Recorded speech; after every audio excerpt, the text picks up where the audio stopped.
teman-teman, pada kesempatan kali ini kita akan membahas materi tentang panas dan perpindahannya. Kita akan belajar tentang panas dan macam-macam perpindahan panas, yaitu ada konduksi, konveksi, dan radiasi.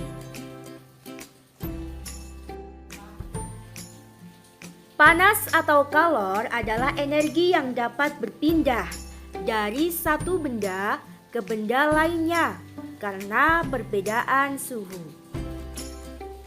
Energi panas akan berpindah dari suhu tinggi ke suhu yang lebih rendah.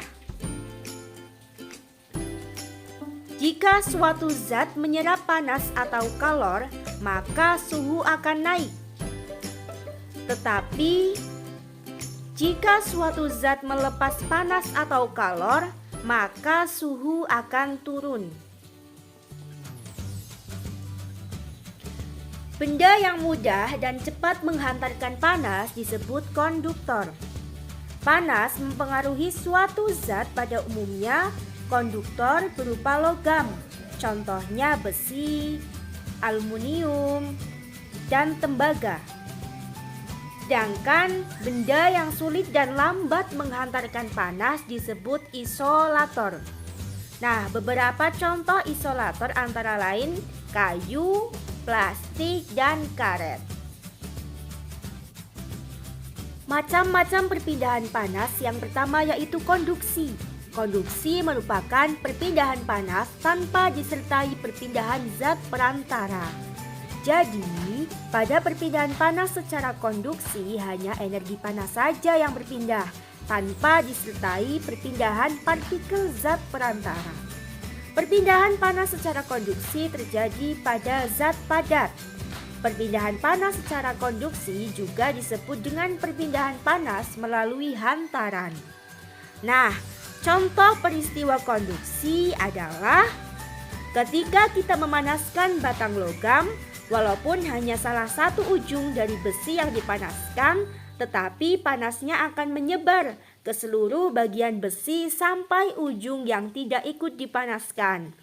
Hal tersebut menunjukkan panas berpindah dengan hantaran besi. Nah, contoh lain dalam kehidupan sehari-hari adalah setrika listrik. Setrika listrik akan memindahkan panas dari sumber panas yang berasal dari energi listrik ke pakaian. Panas berpindah melalui bagian logam yang merupakan konduktor. Contoh lain lagi yaitu mengaduk kopi panas dengan sendok logam. Maka panas akan berpindah dari air ke seluruh bagian sendok. Contoh lain lagi yaitu memanaskan mentega. Panas dari api akan berpindah ke mentega melalui wajan yang terbuat dari logam. Nah, untuk perpindahan panas yang kedua yaitu konveksi. Konveksi merupakan perpindahan panas disertai perpindahan zat perantara.